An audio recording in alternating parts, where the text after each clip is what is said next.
Hello and welcome to Reality Atlas. This is Jeff coming to you from Dublin in Ireland with Scott in Canada, and we're joined by Gary in Bristol.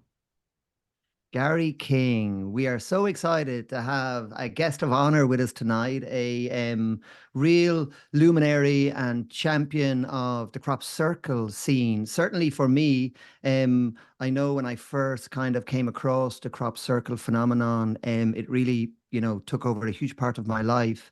And Gary was amongst one of the, I suppose, teachers and mentors and guides on the path for me because I was looking for, guidance and insights into people who have been a little bit further down the road than me. And Gary certainly had been. I got into the scene in about 2012. Gary is probably very well known for a phenomenal experience he had in 2007, actually the 7th of the 7th, 2007. And over the years, I've had the privilege of speaking at conferences with Gary, a mutual friend, Karen from Crop Circle Conference in Wiltshire. It's been really a joy to go over there. I went over there for many years, and so we crossed paths, Gary. But it's really nice to finally have some time to talk to you properly. So welcome. How are you this evening? I'm really great. Thanks. It's a pleasure to be here. So thanks for inviting me. Nice. I'm sure I missed out on loads of details there. I know there's a bigger backstory to your life too, so forgive me. I'm sure That's it'll all fine. come out as we roll along. and Gary. Absolutely. You had me on your Against the Grain podcast recently, and we had a really interesting conversation. So I'm super excited to continue that and bring Jeff into the mix and have a fascinating deep dive into not just crop circles, but possibly UFOs and other things that are on the edge of our cultural awareness and our comfort zone. Um, Sure. I think all three of us are somehow or other comfortable enough in that liminal zone in between the worlds. Where I've always been a seeker. I think all of us have, and we're interested in kind of peeling back the veil on reality and understanding the truth of what really is. And I just wanted to ask you, Gary, about that. How do you see that in our society, in our culture, in how we treat these phenomena? How Uh, would you characterize that from all of your experiences? I'm really curious to hear your take on it. oh, yeah. That's a great question. Really, in some ways, it's what it's largely about, in my view. There are people that research crop circles to find out, they'll go in and take scientific studies and analyze the wheat and soil, and that's their expertise, and they want to find out if something is genuinely paranormal using science, and that's been very useful. W.C. Levengood's investigations, Nancy Talbot with BLT researchers, has all put some bricks in the wall to give us anomalous answers. Some of the things that Levengood discovered have been really fascinating. And then, as Michael Glickman used to say, there's a phenomena A and phenomena B, and phenomena B is very similar to um, what was the Trojan horse? John Keel, I think, John Keel wrote a book called Trojan Horse in the 70s about UFOs, and he said it's not about the lights in the sky; it's about how we respond to it. And so, Mm. um, after 27 years now, 97, I got involved. You look back, and as you go along, education really does come in circles. It's not a linear path. It really is a circular thing that sort of spirals around, and you revisit subjects, and then they get deeper for you. And there's no real way of replacing that. You can't give that to somebody. They've got to also walk that path. Um, and you realize there's something of the archetypal sort of hero's journey in a way, and I don't mean that that I'm a hero. I mean that and we all take that journey in one way or another, and the crop circles have been my way of enduring the ridicule, enduring the non-acceptance, in realizing that it's quite isolating in many ways, because you really get full of this energy that you want to sort of tell people about and talk to people about and discuss ideas about. And there are very few people that you can do that with. because as soon as you mention, oh, I'm a crop circle researcher, or I've researched the crop circles, you've got a bunch of hurdles to jump, with the usual stuff about, oh, they're man-made, aren't they? And you go through that, and it's not really the stuff you want to talk about necessarily, because it gets boring, as Geoff mentioned earlier before we come on set. It's got its merit, and people are all at their stages, but after a while, there's other questions, and largely those questions are about why do we have so much of a problem accepting it? I gave a presentation in Glastonbury. It was about 2017, and I was asked to talk about UFOs, which is not my subject, but I worked for Jaime Maussan as a correspondent for many years. He was a UFO researcher. I'd give reports on the crop circles for his show, and I worked in Mexico for a while in the studio, making content for TV about crop circles. And so, I'd get invited to conferences, and there'd always be people there that were ufologists. So I'd hear stories, and I was interested. And so two stories that sort of struck me were the Westall incident involving a bunch of children back in 1966. There was a school in Australia that had a UFO I'd heard of incident. that, yeah. And kids, there's a certain honesty, isn't there? They can't fake stuff as sophisticated in a sophisticated way like adults can. Yeah, and there were about 400 of them, plus three teachers. And what struck me about that incident is that was they were visited by, there's been a great documentary made in 2010. I've forgotten the author. I saw that. I actually saw that. It's You've really seen well it. made. It's Yeah, really well yeah. It was made. Yeah. very, yeah, really enjoyed it. They interviewed these people. They're in their 60s now, these kids, and and the way they speak about it now is so compelling. They say, look, something happened, and they talk about what happened to them. They got marched into the assembly hall. Teachers were parading the halls. Men in black turned up very quickly and closed down any film crews and cameras, and it was stamped on very hard. And they were all told, there's no such thing as UFOs. Don't be talking about it. And it was heavy-handed.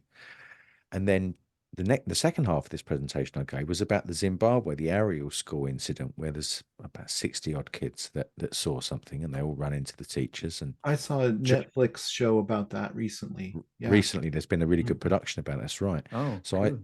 it's worth watching. So Professor John Mack of Harvard University went and interviewed these children, and he gave brilliant evidence where he said, look, I know when people are lying. I know when people are mentally ill. I am the head of the faculty at Harvard Psychiatric School. I should know.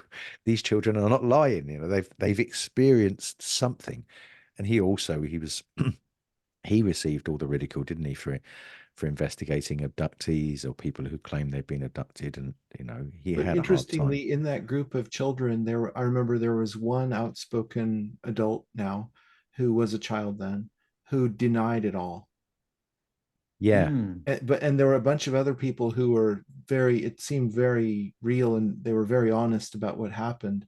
But I found that fascinating that at least one of the people totally denied it happening.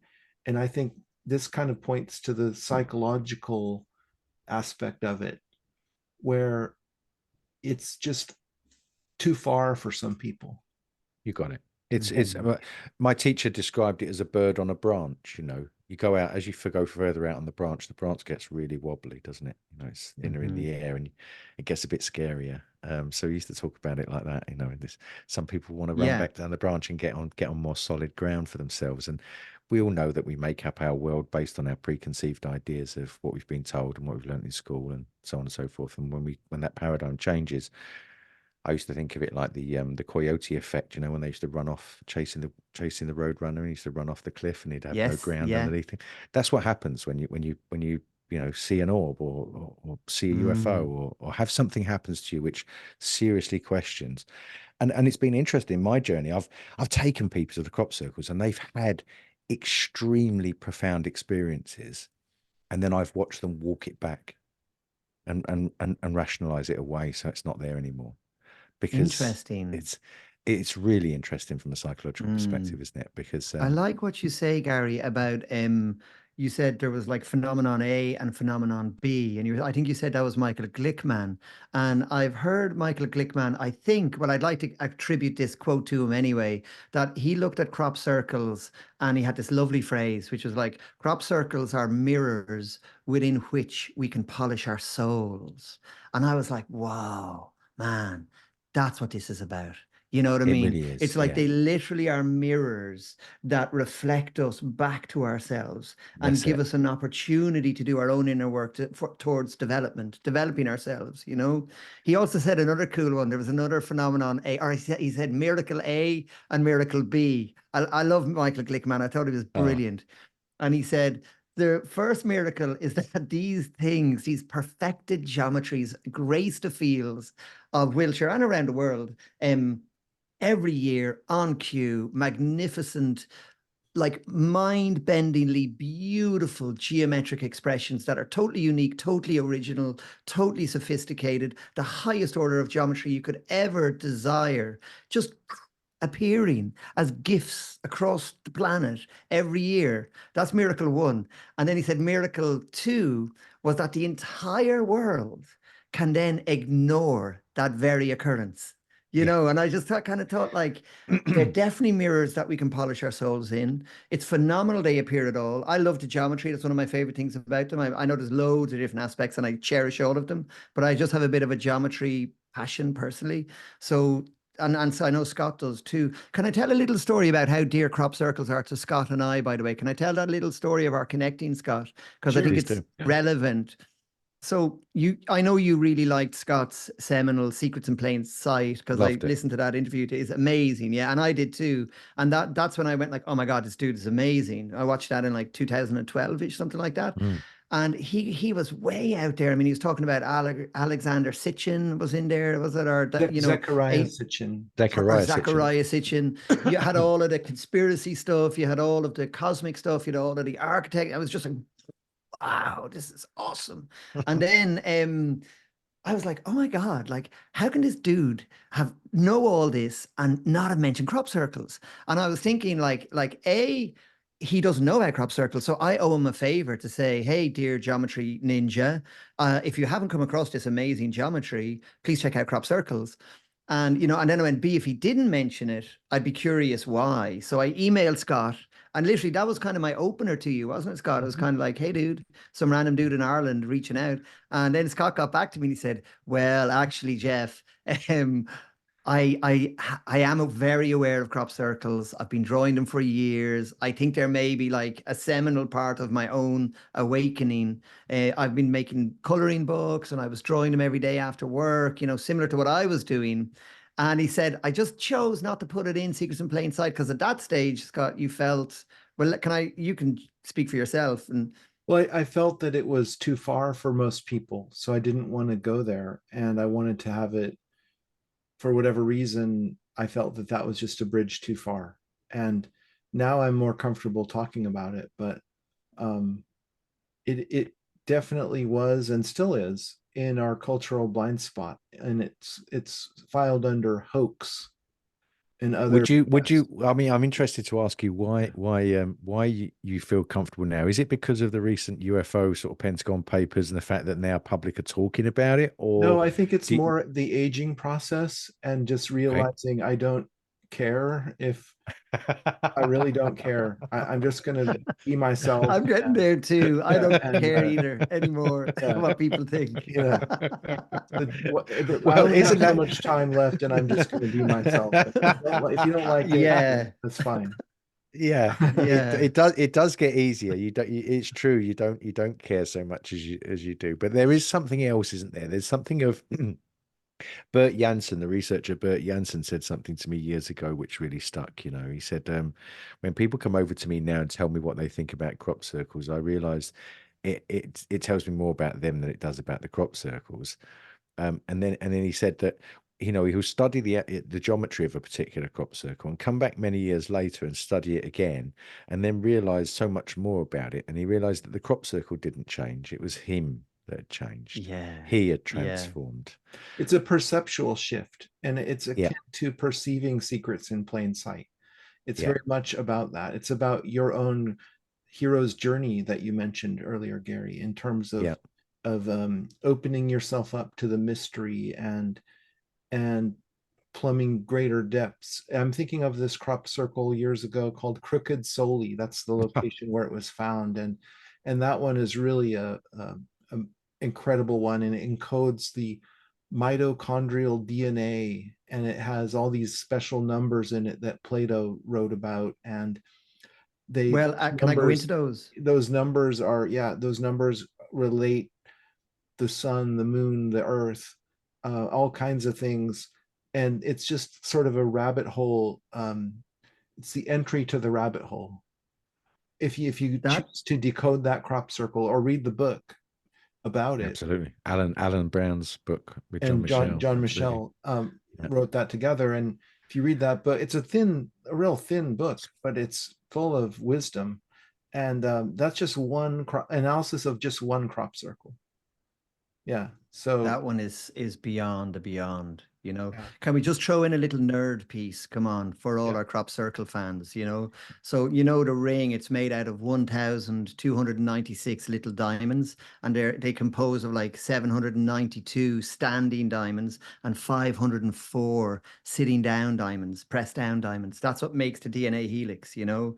And so the 792 relates to the diameter of the Earth, and the 504 relates to the combined radius of the Earth and the Moon, which gives you that squared circle of Earth and Moon. It's just like, are you kidding me? Like, So like it's we just it's like geeking divine, out right now. We're gorgeous. like, you're geeking out, Jeff, and it's just totally like we all know those numbers. Sometimes my You're friends speaking say to to the me, Gary, choir. they say, okay, Yeah. Jeff, you've gone a bit 864, because I get very excited Yeah. about the diameters of the sun and stuff. And I take that as a cue to, I have to, you know, there's a But time and that's it, place. isn't it? That's that challenge, right? Of going, because you can go, and 7920 is 8 times 9 times 10 times 11, and Yeah, 5040 is 1 times 2 times yeah, 3 times 4 times 5 6, and there's sort of yeah, sevens in the middle, and then 1296 is 6 times 6 times 6 times 6. And if you translate that to gematria, you've got the goddess of all creation. So it's talking about yeah. mitochondrial DNA. It goes, and you go, and then you watch people go, I what know, this with these numbers, because you it's just want to so burst it all out. exhilarating. Yeah, And yeah, you you can't do, imagine you just do. like telling someone, oh, just come up with some design that we're going to hoax in the field. And by the way, could you encode all these numbers and make it about mitochondrial DNA and you know, and encode it in gematria and do all this stuff? There's like no way anybody has the intellectual capability of encoding such a thing in a simple piece of It's just, geometry. And if it's they so did, awesome. would they remain quiet about it? No, the ego would take over, and it would be a big art project, and it would be Held Mm, like, forevermore, you'd go down in, this is the design. I mean, they paid £400,000 to the Olympic Committee to get those sort of 5 circles, different colors or whatever one year. So, so what would they pay a guy if they said to him, like, we want you to encode all these numbers in a mitochondrial DNA and put it in field of wheat, and don't touch the center, in the center circle of yeah, standing wheat. You mustn't go in and yeah. touch the center. So and there's that's all just these kind one of crop miracles. circle. There's so many That's just others one. that have that kind of level Mm, Absolutely. of detail. Yeah, last year was I wrote an essay. I think it was last year. I lose track of the years now. Where we had quite a few formations where there were no centers. The untouched center. It was quite yeah, And symbolic then a year for that. how would you do that if there You you'd can't. think you'd need a post with a rope, and you put the post in Mm. the center, and then you would have to, you know, in a practical way, how else could you survey this You type of? can't. and also, you You know can't. what? This is controversial in a way, but it also is very secondary to me.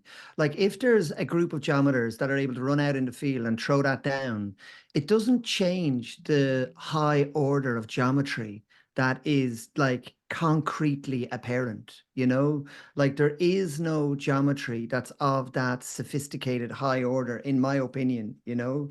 And so the It's right what you say, geometry, Jeff. It's right what you say. Sorry yeah, to interrupt you. It's right what you say, right? But you can only go so far with it, in my view, right? Because mm, it's like this description when we talk about, like, from a Jungian sense, you've got the ego, and that's the fixed sort of first, it's very general terms, first half of your life, fixed ego. And I'm sure you know this as psychology. Fixed ego based on the worldview that you had, and then you get your second half of your life. You start questioning the metaphysical reality and the unconscious mind and dreams, and then there's this tension, isn't there, between the unconscious side of us that wants to grow and transform, and the Mhm. conscious side of us that wants to stay fixed and keep its Mhm. view rigid. And that's kind of coming back to the original question of what stops people from opening, you know, to Mhm. the thing that wants to make them transform and see the world quite differently. Now, if you say, okay, even if it is people going out there making them, they're wonderful and all the rest of it, yes, it's true to a certain extent, but you're cutting off, I think, some of the message which is saying, you know, you're wrapped up in this. It's your unconscious mind and this process of self-discovery that's going to come about by your interaction with them, that's going to be very personal to you. Oh, agreed, completely. Yeah, yeah. Do you know what I mean? But and it's kind of, I mean, I just sort of one of the things that I found most tiresome about the crop circle community, and I suppose it makes me a little bit sad, is that there's quite a dualistic, antagonistic viewpoint between the who makes them community. Do you know what I mean? And I just feel, you know, they're so rich in the impact they have on us. You know, the geometry works on us regardless of how they're made. You know, just to be very clear and full disclosure, I have no idea how they're made. I certainly Oh, don't mate. believe they're all man-made, and I certainly don't believe that they're. I certainly don't know how they're made. And this has been a long journey of me having to surrender into a place of not knowing. And that's not an easy thing for me, at least, to do, you know, to truly go, I don't know. I don't know. And then I have to stay in that place of not knowing. But that's a kind of magic place because that's where all the magic, beautiful stuff happens. That's where you allow something that isn't in your square box come in. It's by loosening the screws, by being honest enough with yourself to say, I don't know. It's just a mystery to me, and There's I've a, there's a, tried everything to There, understand well, it. there Like, is, you yeah. know, There's a couple of things though, isn't there? Like one guy, he was a professor when I was at university. The guy who was the landlord of the digs that I stayed in was a very scientific man who didn't do woo-woo, didn't do psychic. Material reality was all there is. He was a biochemist who studied psychology and finished lecturing in psychology and was writing a book on what he considered to be the biological basis of consciousness. DNA is just mutation on mutation, and it was a great sparring partner for me. I took him to the crop circles, and he came away and he said this to me: if there was a continuum of aliens on this end and people on this end, he said, I was firmly on the people, but now I'm floating here. And uh-huh. the floating in the middle somewhere is a good place to be if you can stay there, because it's the only place to be. Because as soon as you Mhm. say you're certain about something, you kind of lose it, don't you? It's not there anymore. And You that close process of down all that's it. the magic that's trying to come true. I You think know, it's like, there's a word that we need to invent. Maybe it's something like informed informed not knowing, Mm. where you've done all you can to inform yourself about the subject, and you've learned all there is, to the point where you can't comfortably be in the one camp or the other, and you're floating because, yeah, you've moved away from scientific materialism because it doesn't explain the anomalies. But Well, the is there, like with Jungian psychology, you've got that quaternity of mind, haven't you? This thinking, feeling, sensing, and intuition.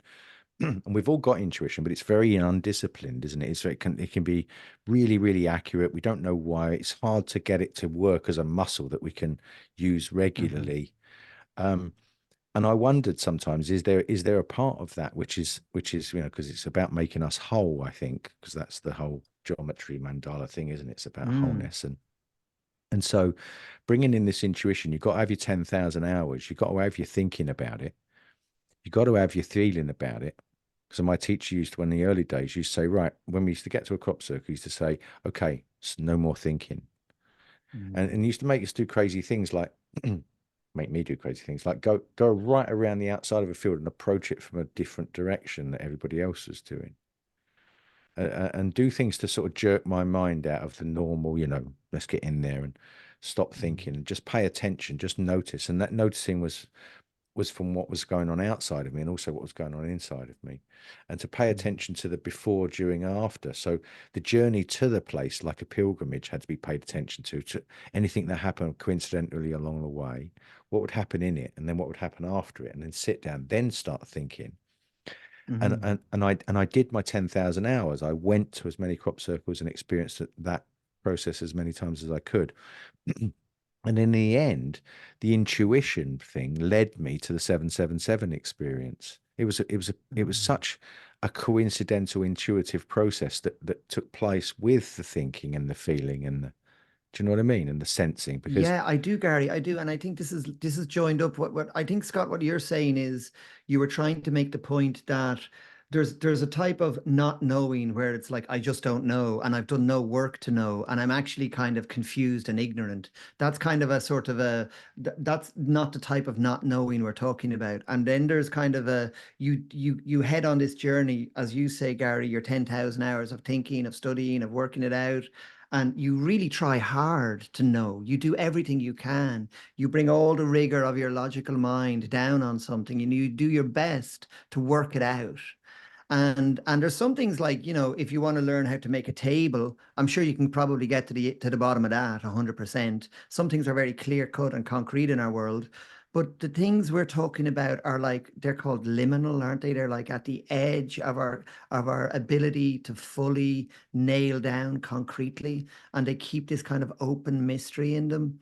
And so I'm just feeling what you've said is very on track with my own journey, Gary, of like, yeah, I have like when I first went to crop circles, I was like, oh my God, I have no idea what this is. I wanted to interview everybody, wanted to talk to everybody. I read every single book I could get. I got into every single crop that's it. circle I could. I was obsessed, I mean, I was Yeah, putting in the hours, and the more I understood and the more I comprehended what was going on, the more I realized I don't know, the yeah, more I exactly. realized I'll never know the Yeah, answer to this.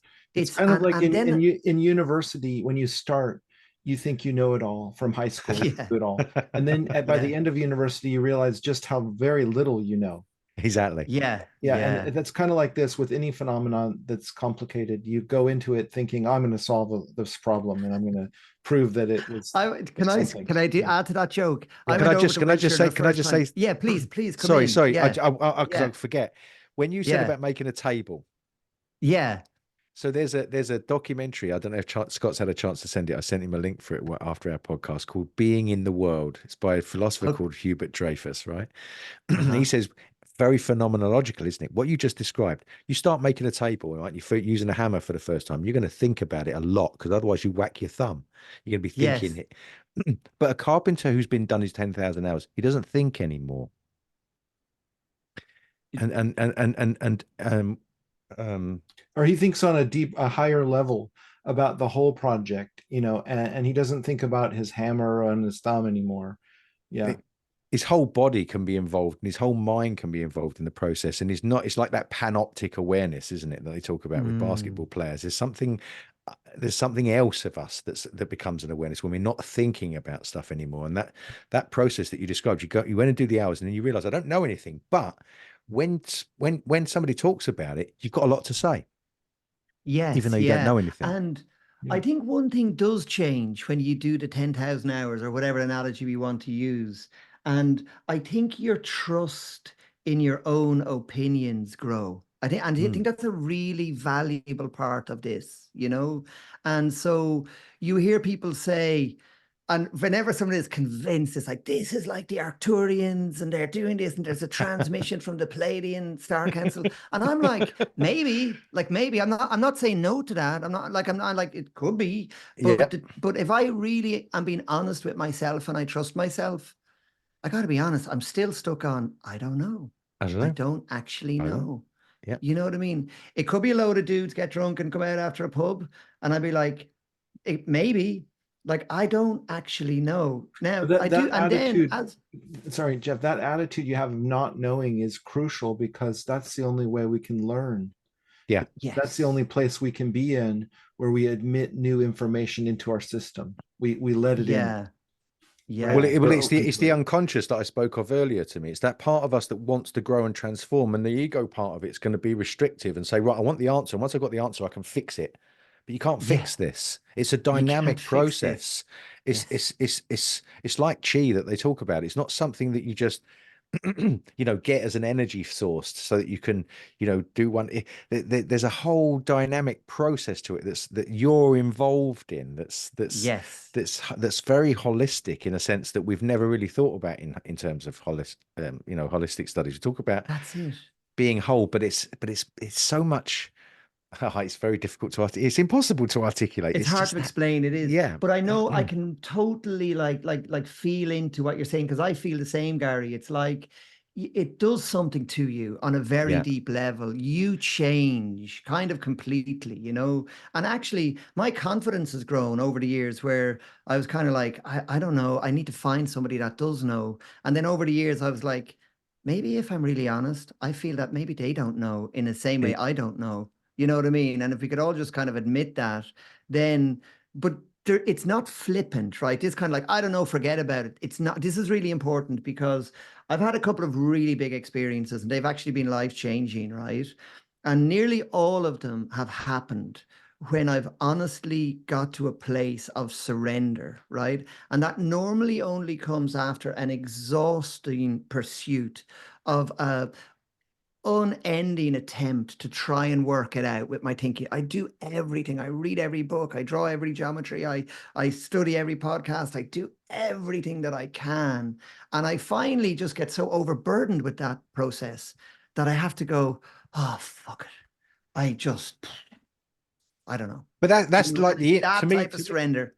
It's like what you just described is the in breath. It's consuming, Yeah. and then Yeah. there has to be the universe works on polarity. There has to be an Yeah. out breath. You can't Yeah. just keep taking in, right? Yeah. It's got to be an Yeah. exchange metaphorically. Do you get me? It's like Absolutely. something else Yeah. has to happen then once you've consumed it. And that does, in that out breath, you see other things come into our reality that Yeah. wouldn't be able to come in if we're locked in these fixed boxes of like, this is what reality is. I know what it is. That's not possible. This is possible. Don't be foolish. That doesn't line up with science. You're being an idiot. That doesn't work. No, this is it. Here's your reality lens, and just stay in that envelope, and that's it. Squared off, you know? So much of our world is like that, you know? But then if you're lucky and you have a sort of a earth-shattering moment where something happens that truly you've been taken out of yourself so much that you know that there's more to reality than we've been trained to believe. And it you don't really need to convince anybody about that, because it's kind of No. like a gift that was given to you. And then you're like, you're forever changed. You're forever changed because of this gift. Now, it can be a little lonely as well, because there's not a lot of people that you can really share with, you know. That's why conversations and connections like this are really meaningful, Gary, you know, so because I That's one of the totally most, get. Geoff, that's one of the most remarkable things, I think, is that there's 1,000 people in the world who are keenly interested in crop circles or something. Maybe, if It's like even. Very small number. very small Yeah. number. And what's cool, I guess we should be thankful, because then we get to like know a lot of these people and Yeah. be Yeah. in this little group. Yeah. Yeah. But it's Yeah. kind of like we're on the edge of the bell curve of people who are comfortable going, like in the Flammarion woodcut, this famous illustration of the guy peeling back the layer of reality and seeing all the geometry beyond. I do. I love that We have, image. for Yeah. whatever reason in our soul's journey, each of us has individually been called to the edge of the boundary like that. Yeah. Yeah. Sometimes we peer beyond, and it's just an uncomfortable place to be, because it's in between the worlds. Yeah. And it's not, yeah, and we don't know, we can't tell you for certain, because if we did, then everyone could come there and feel comfortable, And that's it. That's when you realize it's not possible. You realize a couple of things along the way, or at least, I can be bold enough to say that. I gave a presentation in Milan some years ago, and I talked about a defining moment when a crop circle appeared over 2 nights. And usually when that happens, everybody goes, that's man-made, right? Because and Karen and I and other people like Michael Glickman, other people, like you say, I don't know 1,000 people personally, but the people that I've been around here in Wiltshire that we've been close up with the crop circles, and we've discussed it. We said, look, the man-made thing is definitely necessary for people who can't handle it. They need a way out.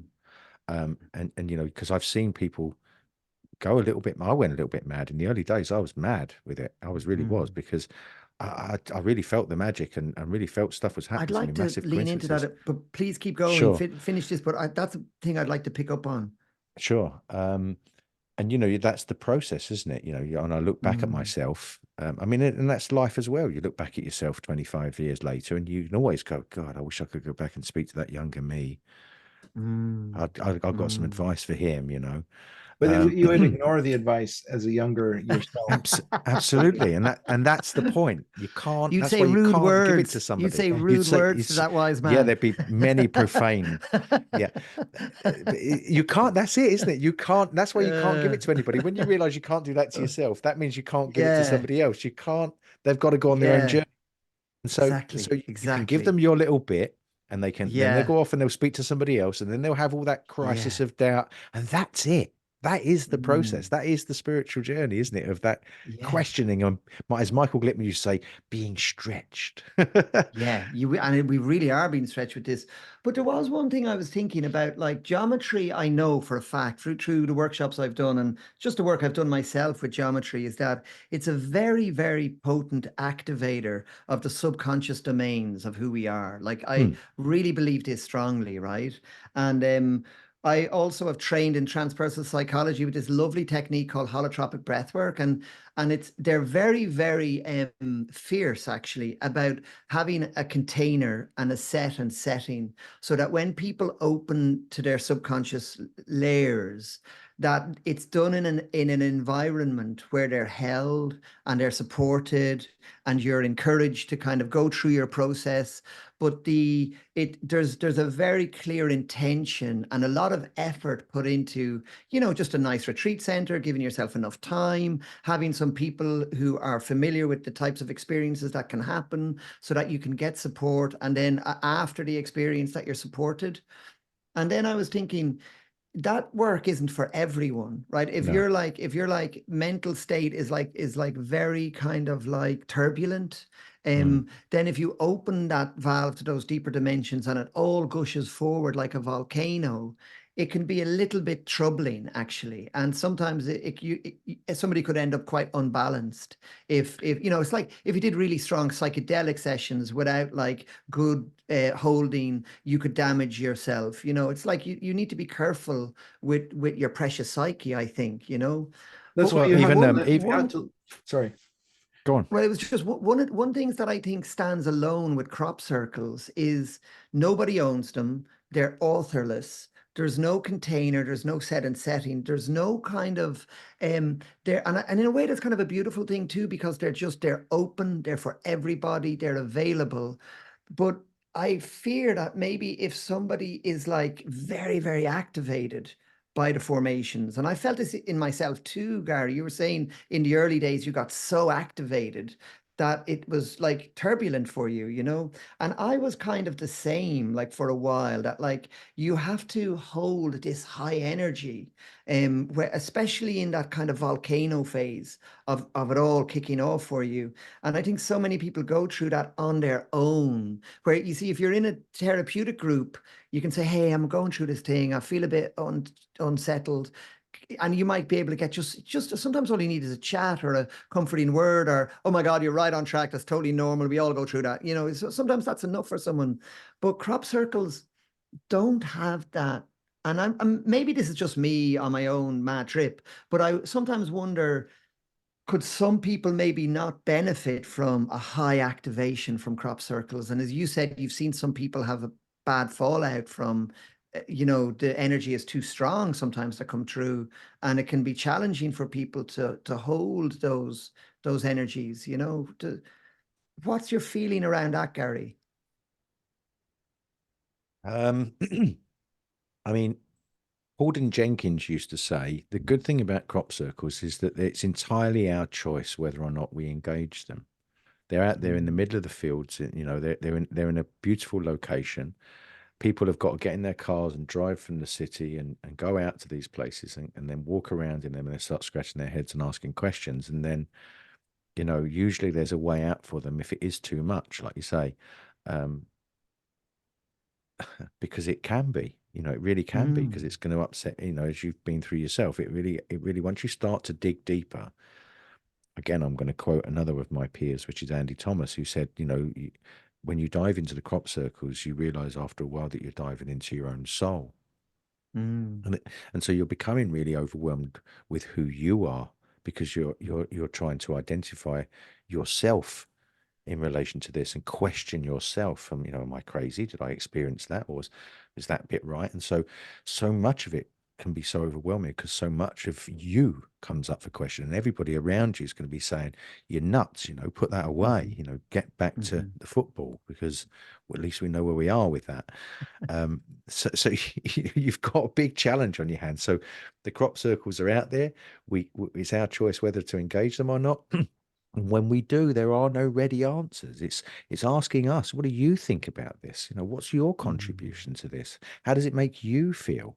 And so that's your own personal journey with it.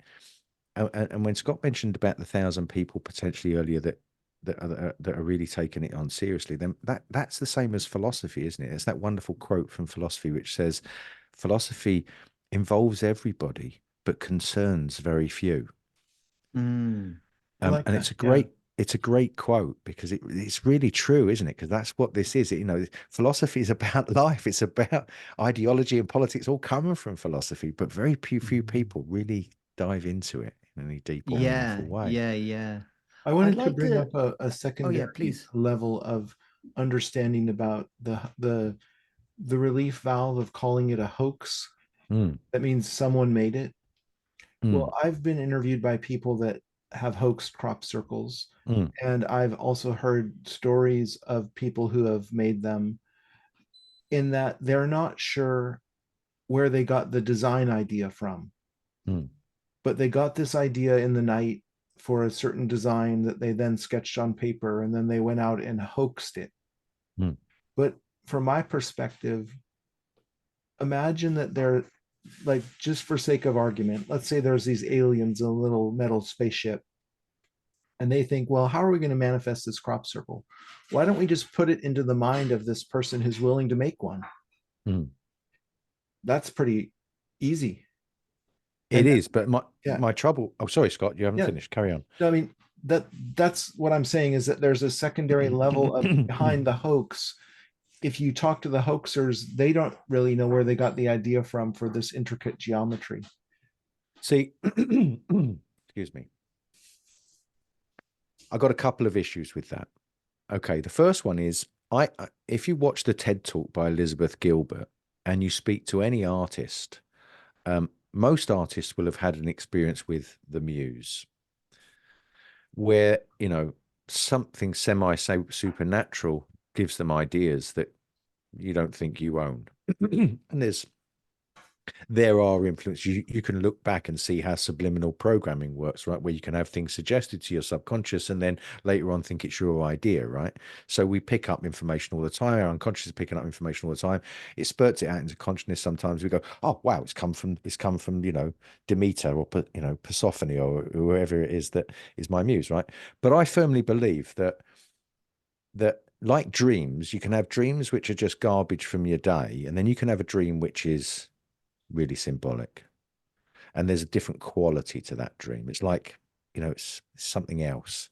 And there's the imaginary, right? There's the imaginary where we can just imagine things. If I say school to you now, you can visualize the school you went to, and that's your imagination. But there's another imaginary realm, isn't there, where something else takes place. And so I firmly believe that there is this metaphysical place that's kind of generic and maybe relates to, like Jeffrey Kripal says, you know, we relate to it based on our cultural identities. You know, if we're in Mexico, it could be chupacabra, or if we're in somewhere else, we build an image around it. You know, it's like with the UFO phenomenon. A lot of people would say they saw this metallic spaceship, right? But in past centuries, people would characterize it differently, as the fairy realm. The fairies came out and they did it, because they didn't have this notion of metallic spaceships from sci-fi yet. Right. We got scientific, and so this thing got scientific to relate to us in that way. Yeah. So then I'm questioning, like, how much of this is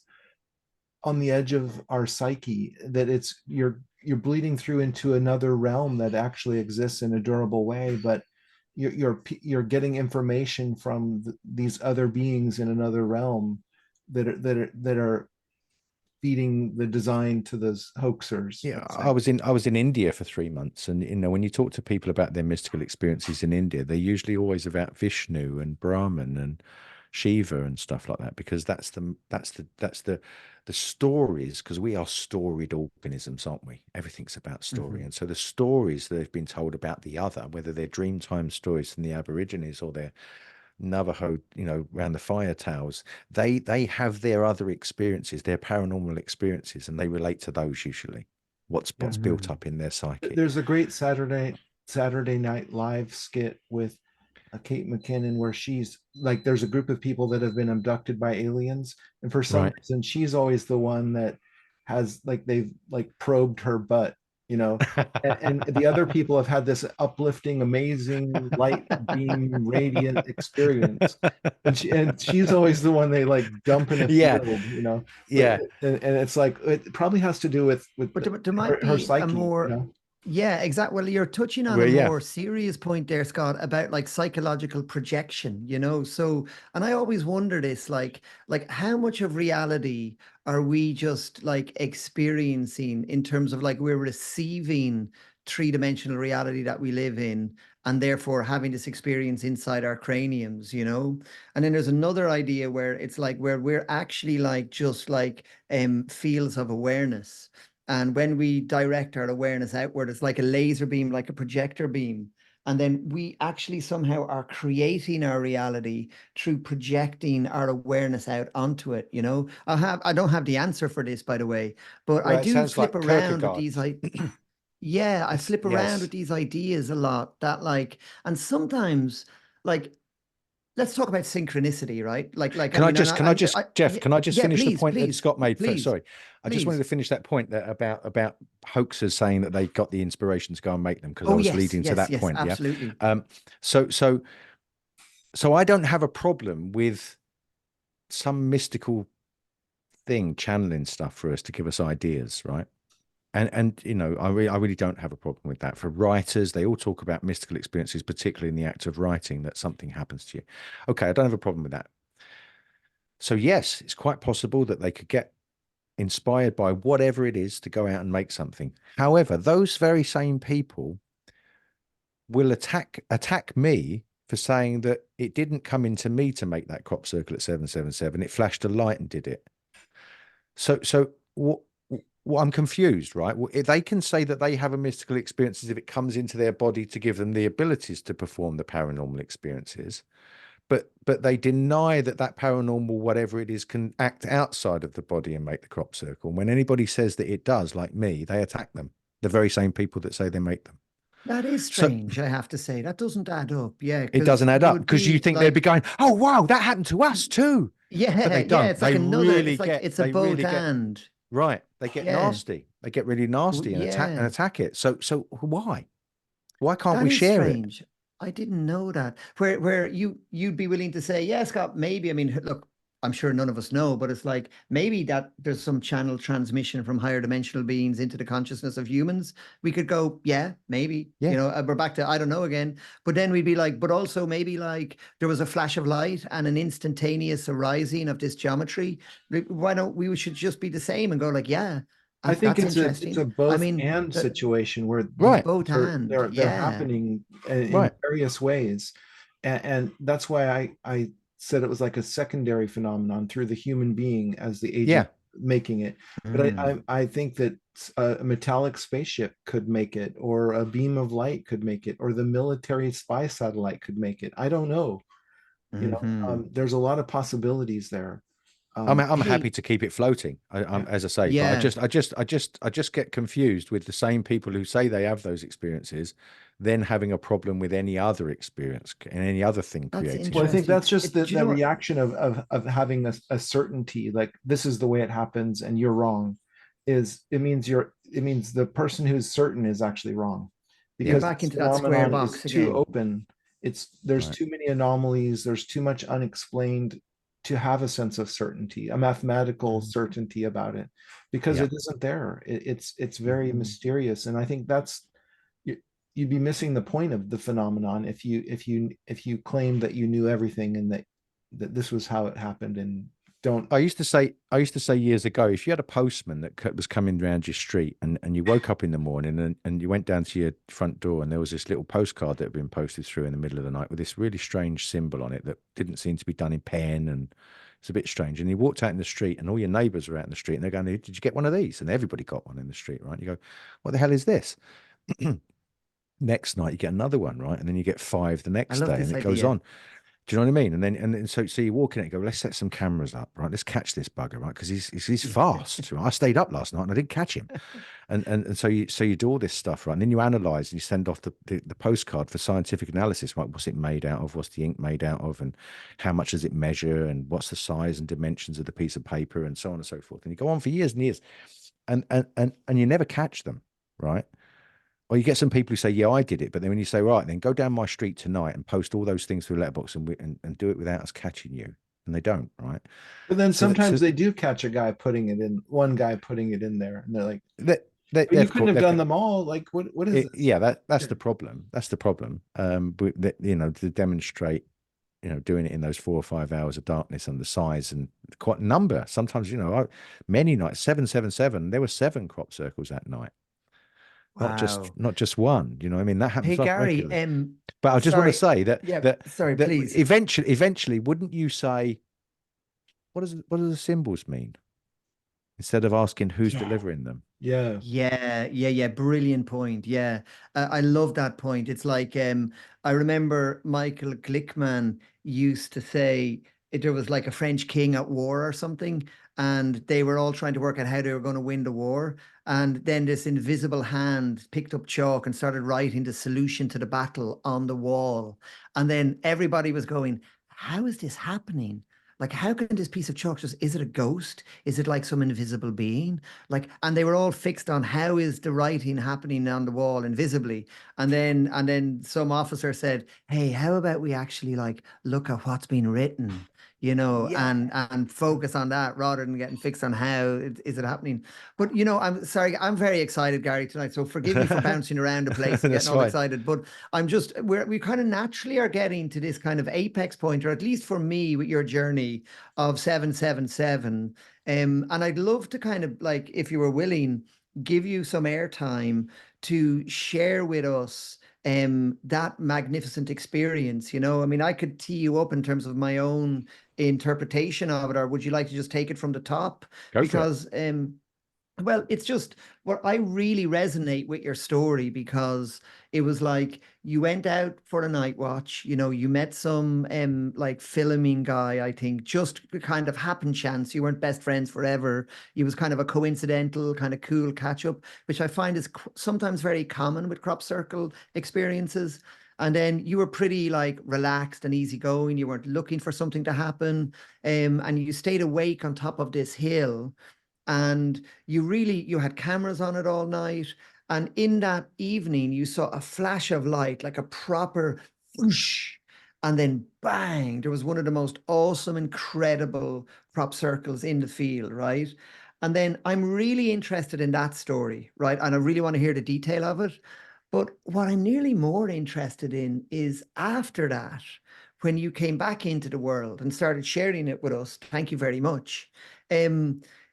It's been challenging for you, to say the least. I think that you've had to confront that whole square and circle thing of like, no, it's not. That's not how it happened. No way. There's been that group of people, and I'm sure there's been very receptive people who, like me, who kind of go, "Whoa, cool, dude. Tell us about that."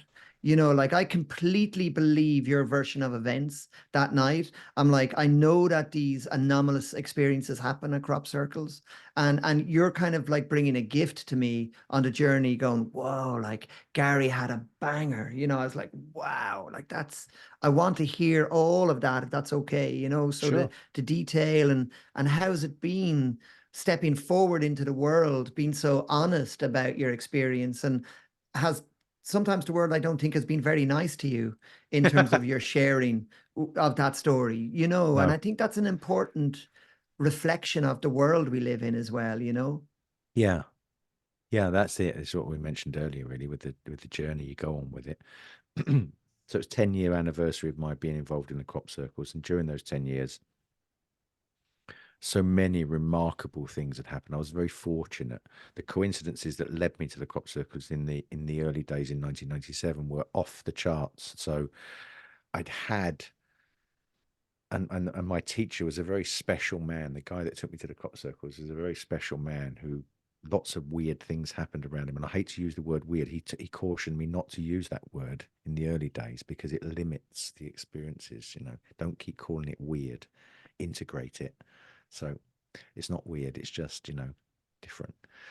So I'd had 10 years of experiences. And during those 10 years, you know, the psychedelics were a big part of the early part of the journey. I just in the lead up to my meeting with the crop circles, I'd had a nervous breakdown in October 1996. I was taking time off of work to kind of get my head back together. My marriage was shaky, and so I was reading books about psychology and you know and doing meditation and getting back into. I'd done a lot of martial arts and stuff when I was younger, and I was getting back into learning Tai Chi and you know and trying to chill out. And so I read Castaneda, and so I became very fascinated in, you know, psychedelics. I hadn't really heard about shamans and people that went on this sort of stuff. And so that book really sort of gripped me. And then just after I finished reading that book, I actually met a peyote shaman from America who was over. He had a student, a female student, who'd written a book about spirituality, and she was doing the rounds, doing a book tour in Cardiff. And so I met them, coincidentally, it was strange coincidences that led me to meet them. And they were running a sweat lodge ceremony. I went to a sweat lodge, had no idea what it was really about, but I was open for everything at the time, you know.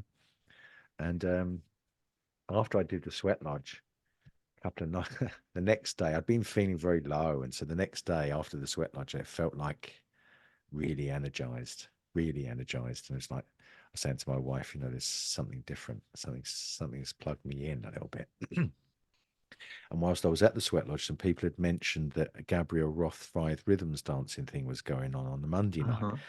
And I'd initially said I wasn't interested, right? But after being sort of woken up and energized the following day, this was a Sunday, so the sweat lodge happened on a Saturday. On the Sunday, I was sort of like, maybe I will go to this. So I went to this dancing thing and danced like I hadn't danced for years, and I just let go and just went for it. Um, and then the next day woke up even more energized. And you know, I was like went round a friend. So it was the Wednesday now. I was round a friend's, and he had some really strong weed, and so we smoked this weed, right? And I was telling him about this, you know, this sweat lodge and these strange people that I'd met at the weekend and this dancing I'd done. And I was like talking and talking, talking. And all of a sudden, I felt my consciousness shift. We were talking about world events actually and global warming and stuff and things that he was telling me a story that he'd heard that day about Coca-Cola and what they were doing with. And it was just, I don't know, I had this exciting stage, let's say, and I had a strange journey. I call it my wild ride that night, right? It went on all night. I was awake and I walked from his house about 8 miles back to my house about 1 o'clock in the morning. And that journey, lots of strange things happened. And as a result of that, I thought I needed to speak to the man that was at the sweat lodge. And I knew that they were over from America, and I tracked them down. They were off at festivals and signing books and stuff. So I had to wait 2 weeks to meet up with this guy. But I somehow intuited that he would have an explanation as to what had happened to me that night based on the sweat lodge and stuff. I don't know why I knew that. Anyway, a couple of weeks later, I'd left a number in different places for him to get in touch with me, and he did. And I went and met up with him and told him about what had happened. I was quite disappointed with his answers, really. He was just sort of like, you know, you need to do some meditation. And, you know, it's like, I wanted answers. What the hell was happening to me? And then about a week or so after that, the woman that he was his student, Josie, called me up and asked me to give her a lift to a book signing, and I was absolutely up for it because I thought I'm looking for answers, and you know, any opportunity to pump her for information. So I picked her up and I took her to this book signing. I was challenging her. I said, where's the, you know, where's the guy, you know, that your teacher guy? And she said, oh, he's over in Wiltshire at the crop circles. And I'd heard about them, you know, on the news and stuff years before. They'd sort of flashed up on the news and that, but I didn't know anything about them. I'd never been to Wiltshire in my life. So I just sort of said, oh yeah, I know I'd be really interested in going to see them. I'd tell him I'll go with him. And, you know, but my ulterior motive was to pump this guy for information about this experience I'd had that night, you know. And about a week or so later, he called me up and said, this was the 11th of July, 1997. He said, I'm heading over to Wiltshire. Do you want to come? So I did. So I picked him up and we drove. It was about 70 miles away from Cardiff to get to Wiltshire. And the tourist knot was in Southfield in Alton Barnes. It just, you know, arrived that morning. And so I went into that and he asked me if I'd ever done any Qigong, which I had.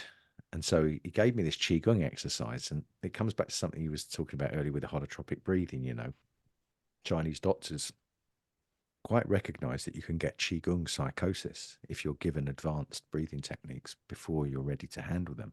The Chinese doctor that I studied martial arts under told me that our meridians are like wires, and they're only sort of capable of handling a certain current, electric charge. You need to build them through the exercises so that they turn from 1.5 millimeter cable to 6 millimeter cable, so they can handle a bigger charge, right? So anyway, this guy gave me this Qigong exercise and then laid me down at an intersection point in the tourist knot. Just put my belly on the floor, and then as he put my belly on the floor, I turned my head and I just went into this dream state, right, where I saw the crop just go down really quickly.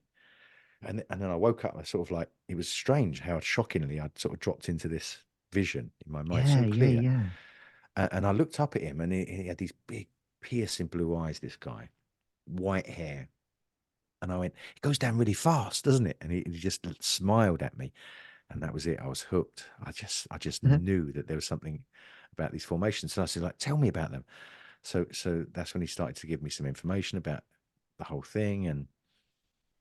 And so for the rest of that season, for July through to August, I had experiences with him with peyote, and in Brecon Beacons we had a peyote ceremony, but we visited the crop circles, and then at the end of it he said to me, you know, if you're going to get into this, I would suggest that you follow the path of your inquiries to do with your martial arts, to do with the stuff that you've found sort of yourself attracted to as a young boy, you know, because there's some thread of it through your life that's been the thing, Qigong and all that. So that's what I did. So I spent the next 10 years, every summer I would drive from Cardiff and visit the crop circles, and I'd go in them and I would approach them and do the things that he would tell me about. He would come over and spend several weeks. And for 10 years, he was my teacher, taking me to crop circles, and he was my spiritual, you know, mentor and stuff.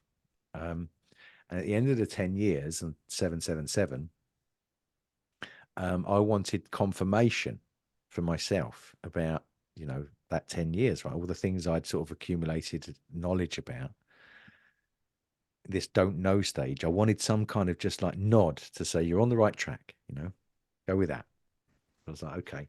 So I was at university doing a linguistics degree in Cardiff, and the summer recess was on. So I took my caravan down to Wiltshire and decided to spend 6 weeks there, going to visit the Crop Circle Cafe every morning and just hanging out, right? And just Amazing. being, yeah. Amazing.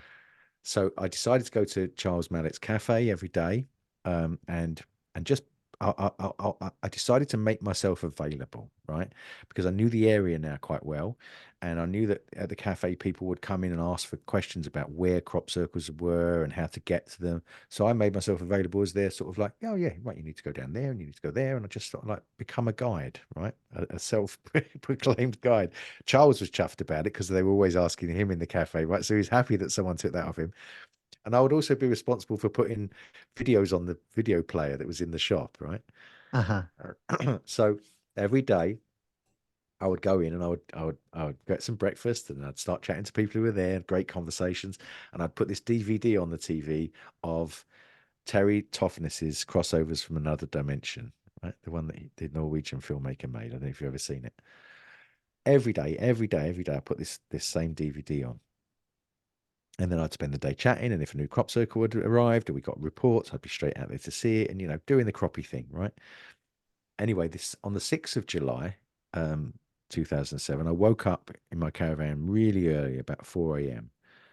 Awake, alert, awake. And it's happened to me once or twice before in the past where I'd been in Cardiff and I'd woken up and just a lot of energy straight away, sat up right in the bed, got to go to Wiltshire, and there'd been a fresh crop circle. So I thought, oh, I'm awake, right? There might be a crop circle. So I jumped in the car and drove past Alton Barnes and drove past Silbury Hill and Avebury and drove all around the main hotspots, right? Nothing. So I got back to the caravan, did a bit of Tai Chi, made some breakfast, headed for the Crop Circle Cafe, right? This day, instead of putting on the crossovers from another dimension, I put on Janet Ossebard and Bert Janssen's film about balls of light, orbs. Okay. I just put a different thing on for that day. And got chatting, had some breakfast, people coming in and out. And then I don't remember, it's about 1 o'clock, 11 o'clock, 12 o'clock, something like that. There was a bit of a commotion over by the TV, and I saw this guy come past me. And so I stopped him and said, what's happening? And he said, oh, I've just seen something on that video. He said, and he told me this story. He said, 20 years ago, I came here to Wiltshire to, he's I'm a ufologist.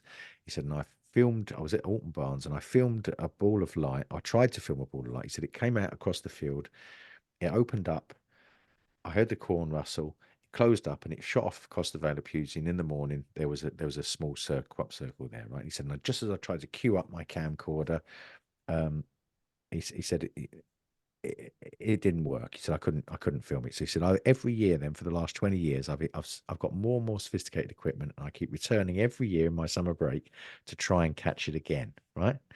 He said, and I thought I was the only one that had that experience. But he said that video that's on the TV there, he said some other people were the other side of the field are describing the same experience that I tried to film. And he said, I want that video for evidence that it wasn't just me, right? So I was like, oh, cool story. So he was heading off to the cash point to get money to come back and buy the DVD that I'd coincidentally put on that morning. So then about 3 o'clock in the afternoon, some people come in and say, there's a helicopter flying over East Field, right? There might be a new crop circle. And I said, well, if there is, it's come down in the day because I was there at 4 a.m. at first light and there's no crop circle in Eastfield this morning. So we thought we'd wait for second confirmation because, you hear rumors all the time and you can do loads of petrol driving around. It's a big area, 1,300 square miles, which is a big place. So, you've got to be a little bit conservative with any rumor before you head off. So we waited and somebody else come and said, oh, there's some people over at Eastfield and looks like there's a crop circle. So we jumped in the car and headed over. When we got there, it was wind damage at the bottom of Eastfield. And a group of, in a van had got out and they were all in there, and they're Dutch researchers or Dutch people who had come for a day's trip. They didn't know they weren't in a crop circle because there's phototropism had made the nodes elongate and had stood the crop back up to the sun. So they were picking up this crop and going, oh, it's genuine because it's got elongated nodes. And I was explaining to them, this is wind damage. It's at the bottom of the field and, this happens because of the sun and, And I looked up at Nat Hill and I said, but tonight I'm going up there and there'll be a crop circle, a big one tomorrow. Yeah, just like joking, right? Oh, interesting component to this story, though. Really strange, isn't it? So it gets stranger.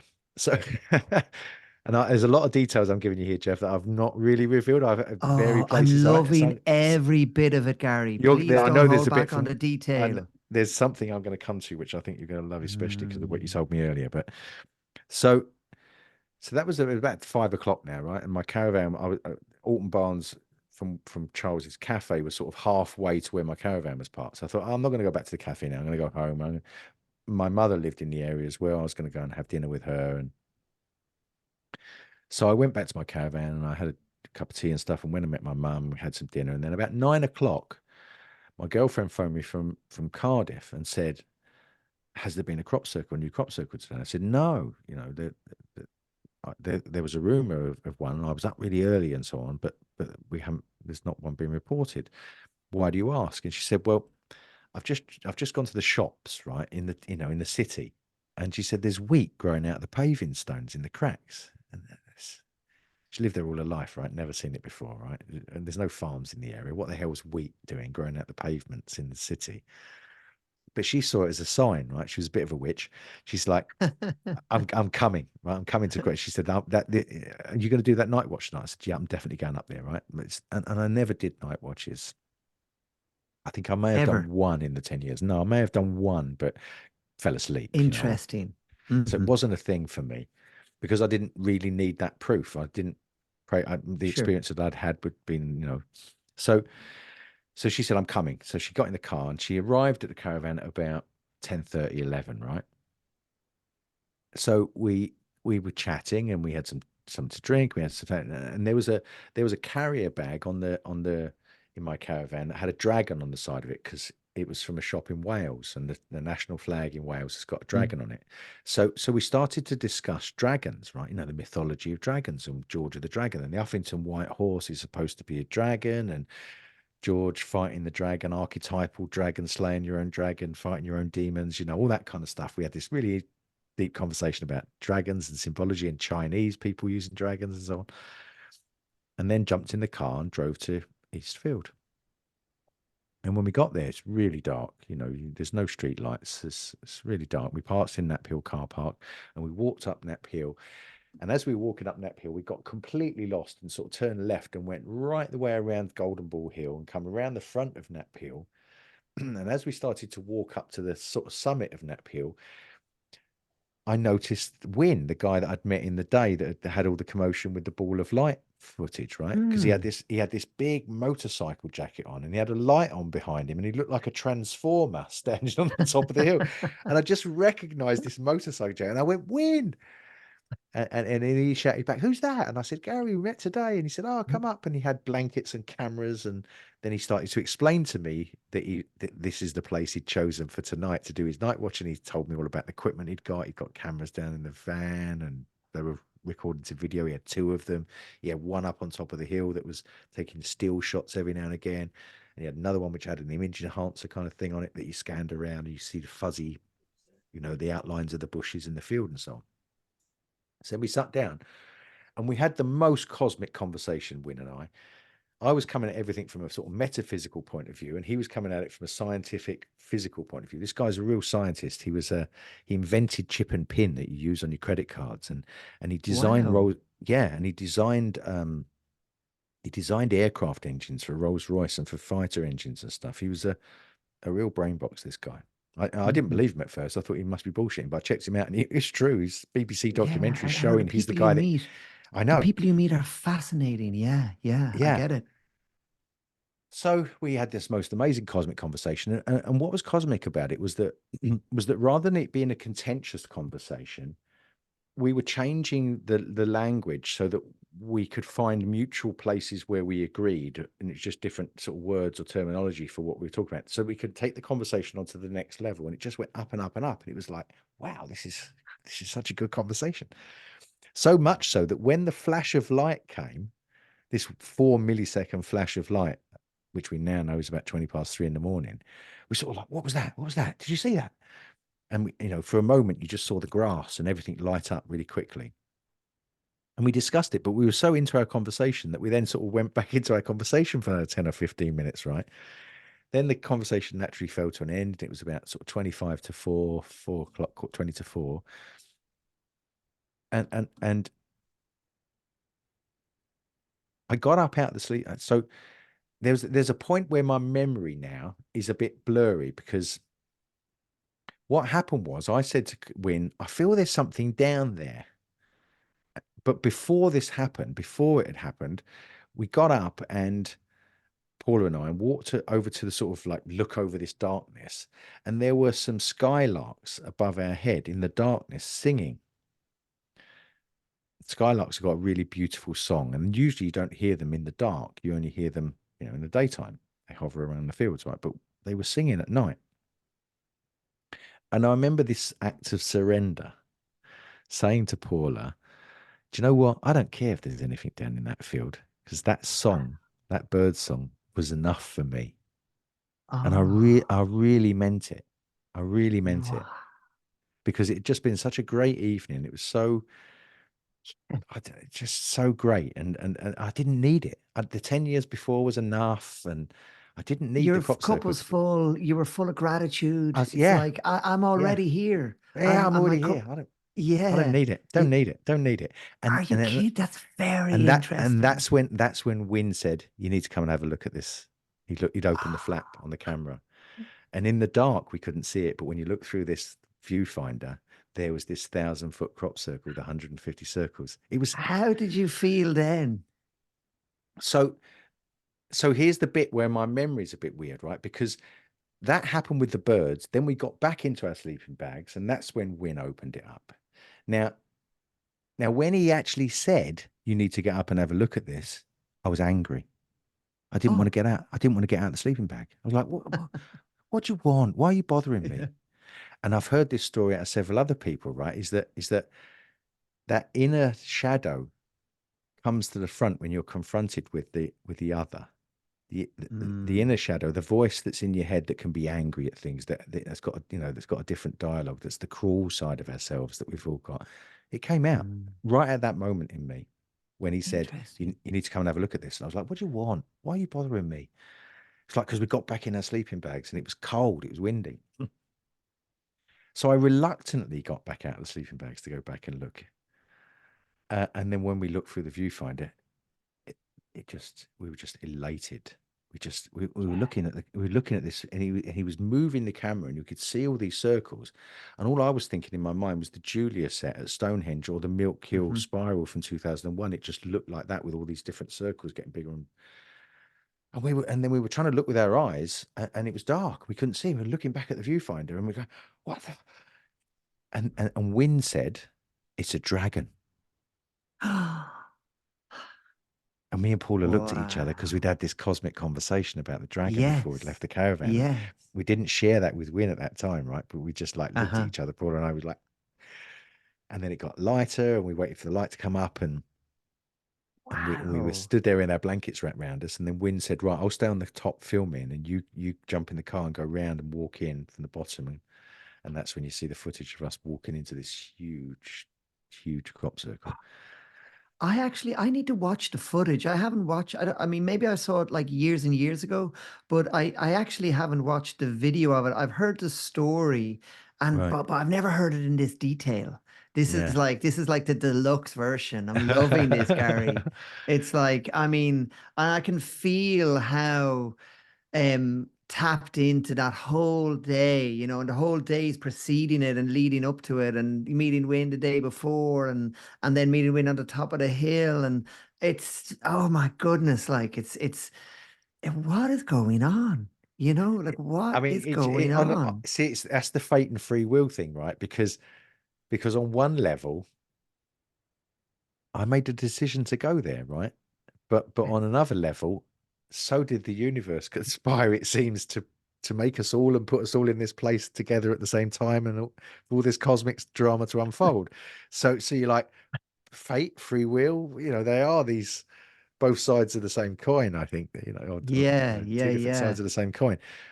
So yeah, that was it. We walked in and it was electric. We had a headache for about a week. Weirdly, we didn't go back to it for a few days because it gave us such a headache. And then when we did go back, it cured the headache.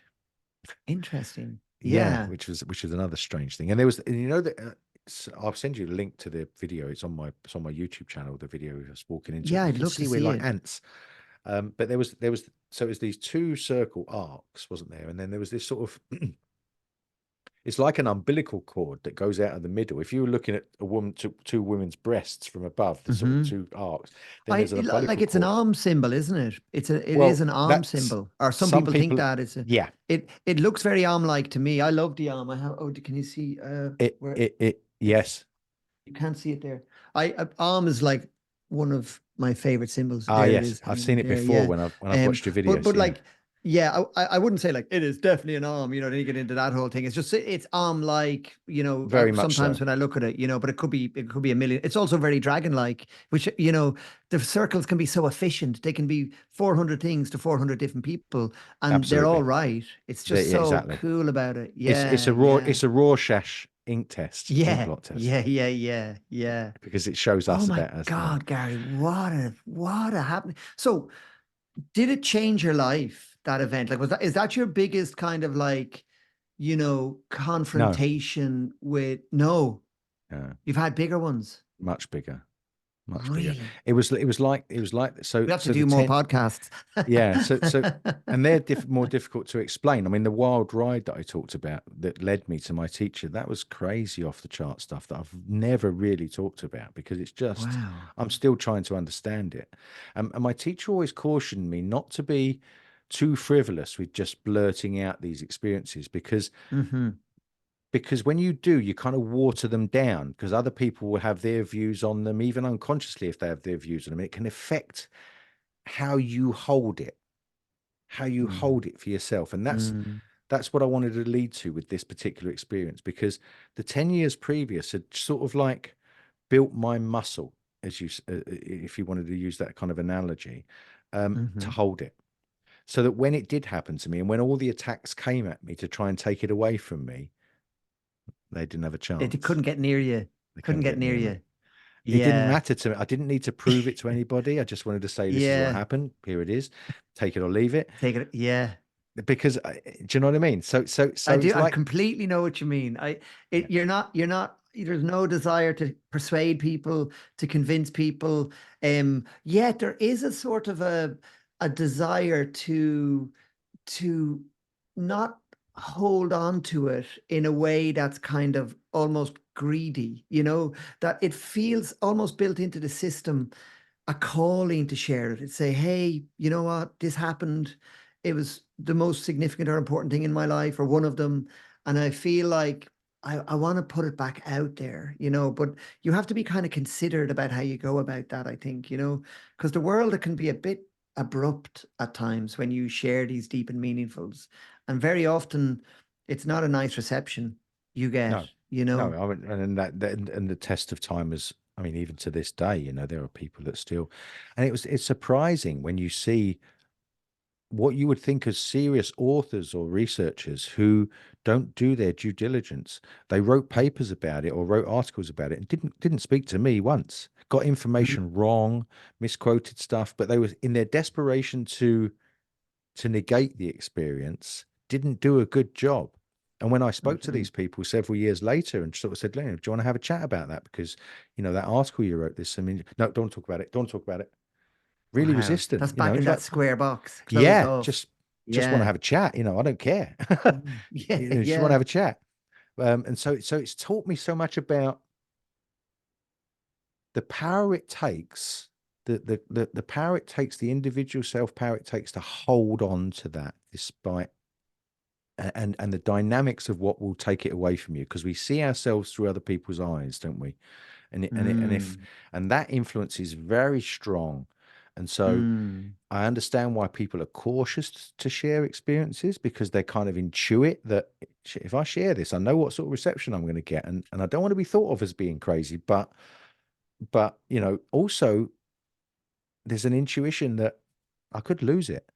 They could Yeah. take it away from me. Or, and I find sometimes, because I've had similar experiences, and I do find there's a desire to share it, to put it out there, There is. and not to be validated or to be received, but it's like holding on to it only for yourself feels contrary to the spirit of the gift of the experience in the first place. Yes, it That it is. feels like if the universe is going to be kind enough to gift me with a like absolute interdimensional world shattering experience, then built into that system somehow is a desire to put it back out there again. Oh well, And it's no, not. Jeff. If you've got a real desire to, like if you look at the world as, I've looked at the dark side of the world. I really have. I think it's part of the journey.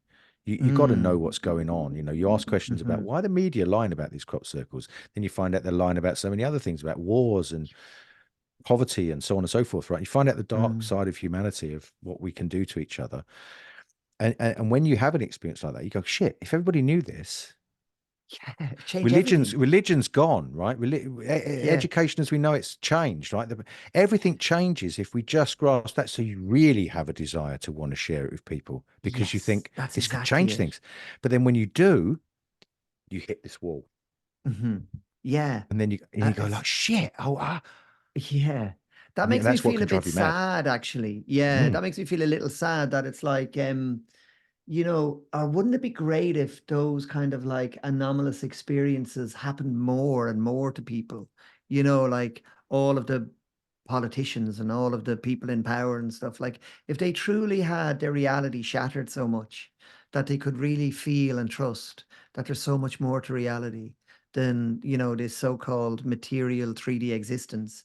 Um, I would have to change things, I guess, on the planet. You know what I mean?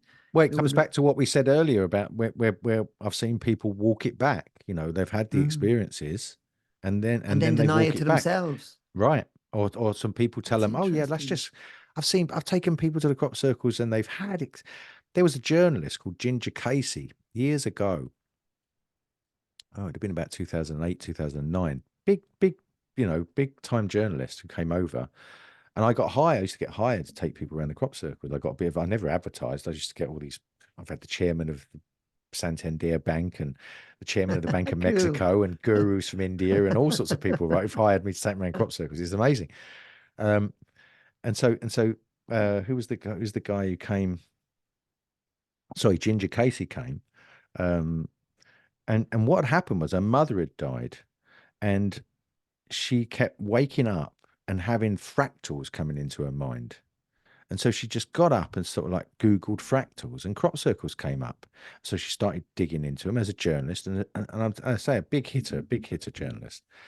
And she thought, I got to go to the UK. I need to go to the UK and check this out. So she flies to the UK, meets Michael Glickman, says, I need a guide. Michael says, you need Gary, calls me up. Okay. Can you take Cool. me around the crop circles? Yeah, sure. So I met her at Avebury. I took her off to a crop circle, right? So we walk into this crop circle, and it was the one at Martinsell Hill that looked like it was half done. It looked like it ended at a fence. It was loads of like arms of Oh, I circles that got remember smaller and that. smaller, Yeah, I think and there was it like had half of it. spiral arms. Yeah, I That's know. That's it. a beauty. That's a beauty. Yeah, yeah. Absolute beauty. That was her first Yeah. crop circle. So I took her there. We walk in, and I'm showing her around, and I'm pointing out details to her. Like, and often, like, I'm used to them. So when I say to people, like, okay, let's go to the edge of the crop circle, and you can see all the wheats going clockwise, and go to the edge of the crop circle and show them there's 3 or 4 strands that are going in the opposite direction right around the edge, right? Mm, So once you sort of confront people with that and go like, what would it take to get those 3 or 4 little stems down all the way around all of this design, right, in every yeah. circle before you laid Yeah. down the other crop? Why would you do that? So I showed her all these sorts of details, and then she said, well, will you hold my camera for me and while I talk to it? So I said, yeah, sure. And it was at that moment that I realized she was this big, powerful journalist, because she just changed and went, here I am in Wiltshire, and this big American accent brand. I was like, oh my God, she really is a journalist. Um, so now I took her to another crop circle. It was the one on Southfield, in between Pict Hill. It was like a owl's eyes. It looked like an owl's eyes. All right. Yeah, I know it well. Yeah. 2008 or 9, I can't remember. Um, Mhm. Lots of diamonds all around the edge of it. That was her second crop circle. And then along towards Stanton St. Bernard was the mockingbird, the hummingbird, Oh, beautiful. right? Beautiful. Yeah, Okay, yeah. so one of the things I used to do when I used to take people to crop circles is I didn't show them the aerial picture until after they'd gone inside, to give them that, double Yeah. whammy experience, because you can't Yeah, figure yeah, it out. You know yeah. what it's like, right? So I I took her do to the completely know what you're talking about. Yeah. so I took her to this crop circle, and she walked around inside. This is her third one now, right? So she's getting pretty zapped. Yeah. And that was one of the great things I used to be able to do as a tour guide, was watch people's reactions in different crop circles. I used to see people break down in tears, people get Yes. drunk and Yes. elated, all these headaches, all these Yes. different things. It's interesting. Um, she They're goes so in, and powerful. they really are, Mm. and they affect everybody differently. And so she walked around, and she came back over to me. She goes, "Okay, what are we standing in? What is this?" So I pulled the picture up, right, of the hummingbird, and she broke down into tears, big time. Okay. So I said, Wow. what is wrong? And she said, my mum, who who who died recently, because she died, I woke up with fractals, blah blah blah, Googled it, came to Wiltshire. All my childhood, all I remember is her putting up hummingbirds all over the house, fridge magnets. So she had this cosmic coincidence Believable. with what had led her there, Wow. right? So she came back following year, she spoke to me, she interviewed me, she really dived into the crop circles. Okay. She went back and she spoke to Shirley Williams, and she knew all these celebrities because she was a big, big time deal. And she was shocked that they just wouldn't accept what she was telling them. It really Mm, affected her. They were dismissive of mm. it and stuff. And gradually then, over the next couple of years, she started to speak to some hoaxers. She started to speak to people who claimed they knew all the hoaxers, and she flipped and Oh, went, wow, that's interesting. she got rid of all of the experiences. She had many more experiences around the crop circle. She got rid of all of them Yeah, and rationed it all out as people just doing it with boards. And when wouldn't listen to the stuff that she'd previously, she filmed stuff when I was in crop circle. She was like, "There's no way you could." No, when I told her about them being ovals on the ground because of the undulation, yeah. all those things gone. And those coincidences, Gary, like I've had them myself, where there's such a deep emotional, visceral charge to the coincidences that like they're undeniable. In the moment, they're just like, what is going on?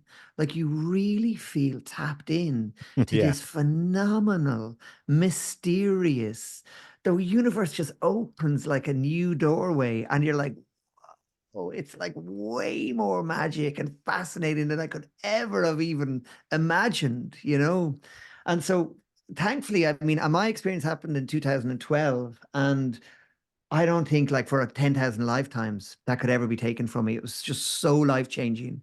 You know what I mean? And I've kind of got to think about, I don't really care what people think. And, most people think you're mad anyway when you say something like this, but it's still a huge gift. Like I feel so lucky that like what got me into that field that night, to do that thing, to be there right then in that, like all those things that had to happen. I liked what you were saying there about you had to get up in out of bed in Cardiff. You had to decide to drive to Wiltshire. And so I love this dynamic. We learn about it in our training called will and grace, right? mm, Where there's like we have to kind of say, fuck it, I'm going to get on a plane and I'm going to go mm, to Wiltshire. I'm going to check these mm, things out. That's the kind mm. of, I can do that part, book the ticket, rent a car, drive down. I need that part of myself active. But when like a sort of a reality shattering experience hits you so full force, it's never something you do, or at least it's been my experience. It's never something that I've done, but it's something that has happened to me.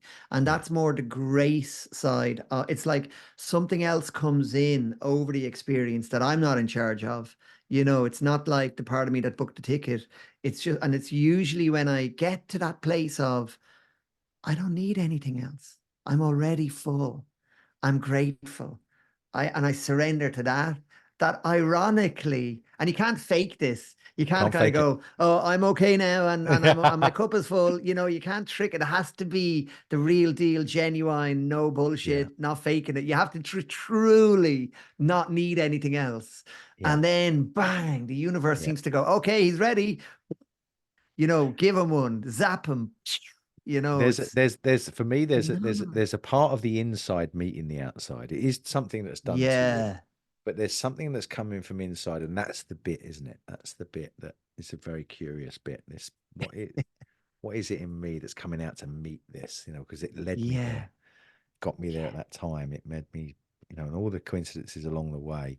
Doesn't that mean it's all about consciousness in the end? Because Yeah, something's happening inside your awareness, but then yeah, it's manifested outside in the world, and there's a blending between them. And it's like there's a lot of stories of people who have thought something, and then that thought got made into a crop circle of a certain design. yeah, There's yeah, like a group of meditators. There's a story I think Colin Andrews told about a group of meditating women in a field who were thinking of a certain crop circle design, and then the next morning it appears there.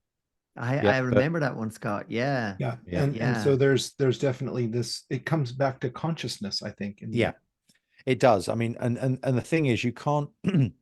when people first encounter the crop circles, they have to go through that process of examining the man-made and all those issues to sort of move through it, really, because there's all those questions that come up in yourself that are a necessary part of the process. But if you persist with it and you don't put your foot down on something which you think is certain, whether that be the aliens or the man-made, and you keep that kind of perspective where you're hovering, where we need a word. You're right. We need a word for that, Scott. Yeah, we do. Yeah. If you do that, after a while, it inexorably leads you to, we're talking about consciousness here. This is about consciousness. And that's for me when Gary Bobroff, I'm going through Gary Bobroff's book at the moment. Have you read that, Crop Circles, Jung and the Re-emergence of the I Archetypal haven't Feminine? actually. I've heard of it though. It sounds great. I haven't I read mean, it though. No, is it I, good? I, well, I'm probably about 100 pages in. I have to keep, it's like Scott's book, actually. I have to keep putting it down and going, yeah, because you can relate to it so much. You really will, honestly. Oh wow. He's got I'll a check it master. out. Yeah, I'm going to get him on my show. I've spoken to him. We corresponded in the last week or so. He's traveling at the Oh, moment, but brilliant. we're going to fix a date. He's a smart guy, and he knows his stuff about Jung, and so for me, it inexorably led to phenomenology and being in time and Heidegger stuff, and there's a book, one of my favorite books, called The Spell of the Sensuous, because I studied language and communication, so I'm very much into words and semiotics. I loved semiotics. Oh, It's cool. how we get meaning from things, is how we derive meaning, which is what fitted in with Scott's. Language is the map and consciousness is the territory, and the meaning part of The meaning is always in consciousness. It can't really it's be, exactly, it can't be embedded in the language. The language is exactly, just a map, but the real territory is always consciousness. And what I wonder about the orbs and things like that are maybe they represent like an individual being who's traveled like astrally or through consciousness to come to this planet. And I wonder if we look at things in a very technological, we're looking for metal craft when in fact that's an impossibility to send metal craft like so far away, but yeah. it's possible like when you're advanced in consciousness to send your consciousness there. And I don't know, it's Yeah. an I intriguing like that thought, possibility. Scott. Yeah. And Well, it quantum definitely, I'm entanglement and open to that. light doesn't travel. It doesn't accelerate up to 186,000 miles a second. It's instant, isn't it? And it's there at the same Mm, time. So you've got quantum entanglement, consciousness.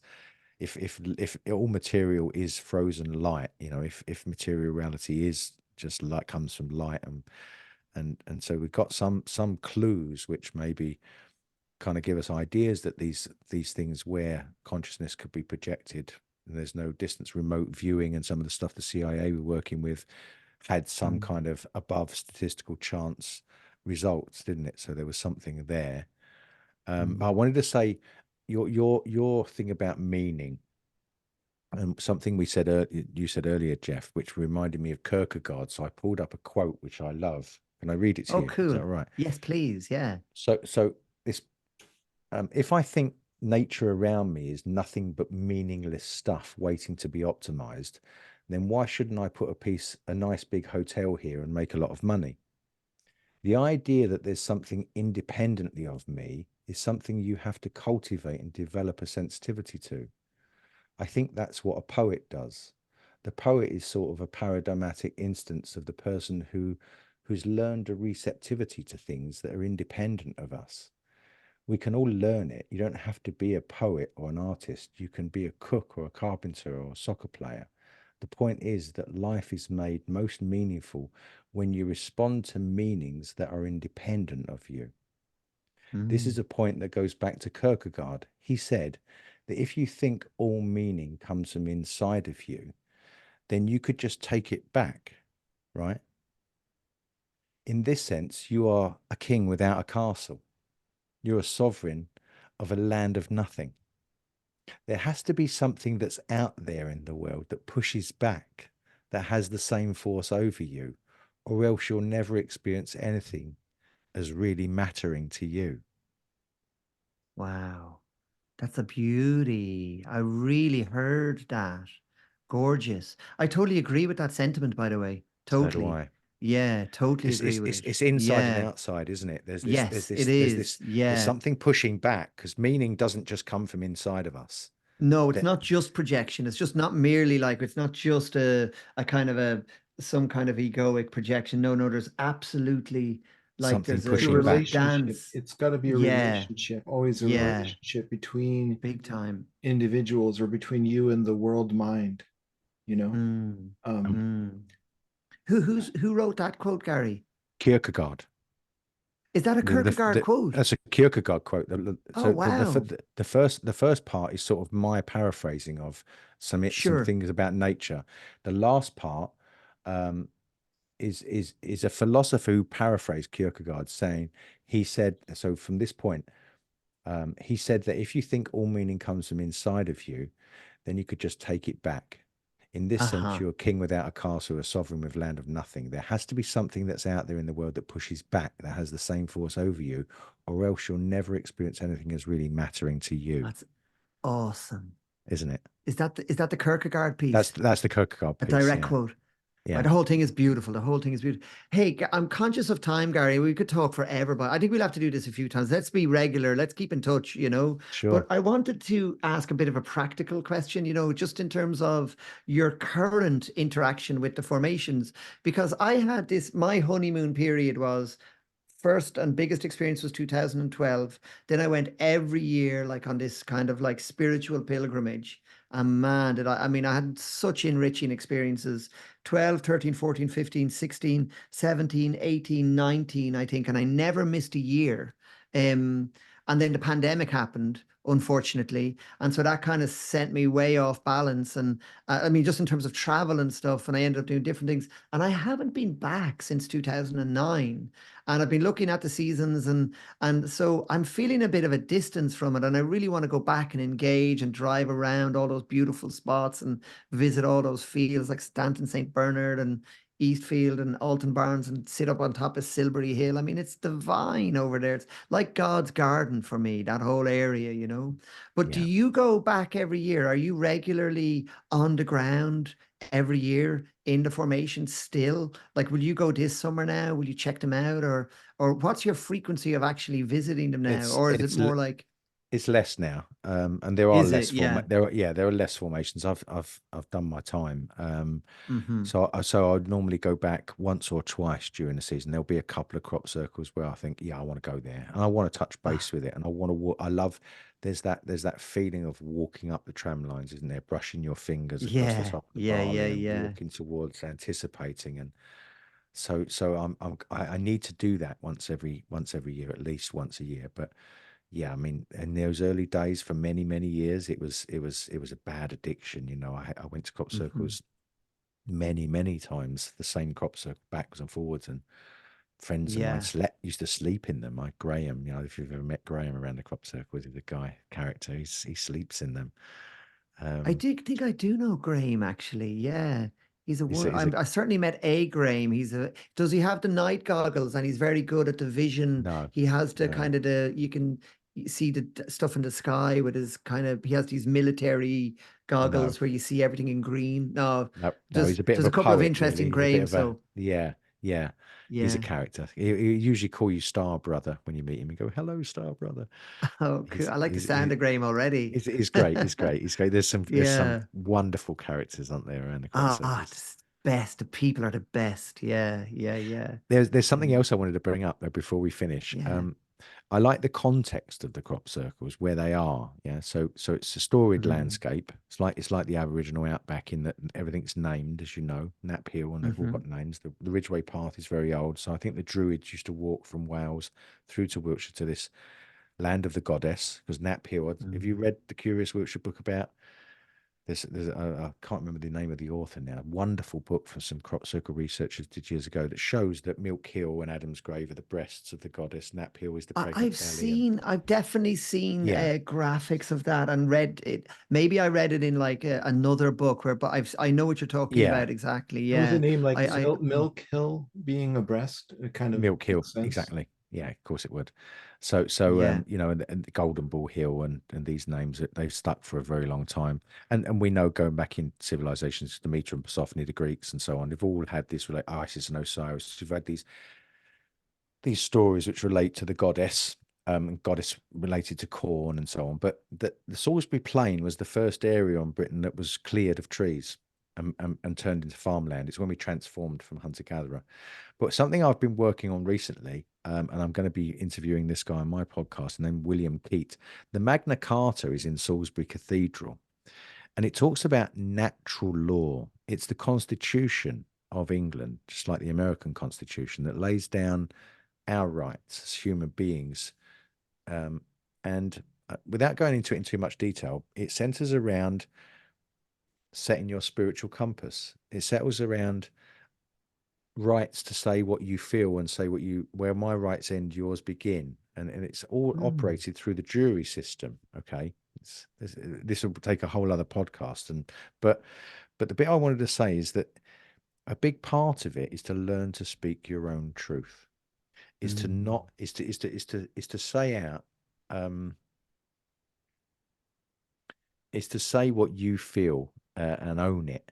And if it's wrong, you have the Mm. humility to change it later. But you expect somebody, you give somebody else the right to be able to say what they want, and you have the right to say what you want. And so, in a I roundabout like the way, what sound of that. yeah, it's natural law. I'm getting into this so much more, and it's enshrined. It's not law in legislation law. It's esoteric in that in order to be a good juror to judge somebody else, you have to explore your own shadow side, Mm. which is very Jungian, isn't it? And this is written Yeah. into the Magna Carta of 1215 on that land. Wow, Okay, really? so And it's yes, stored in it's all Salisbury Salisbury. Cathedral. Yeah, That's the so Magna cool. Carta written in 1215. It has all these charters, and these charters relate to the right of the jury, the 12 men, good and true. They can override law if law's passed in Parliament, and the jury sits on a trial and they think that this law is unjust. They can acquit the person, and that's Mm. still the law now. That's because it's not a law; it's a right. It's a right given by the Magna Carta, and it's all about truth. It's all about having your moral compass facing true north. And Wow.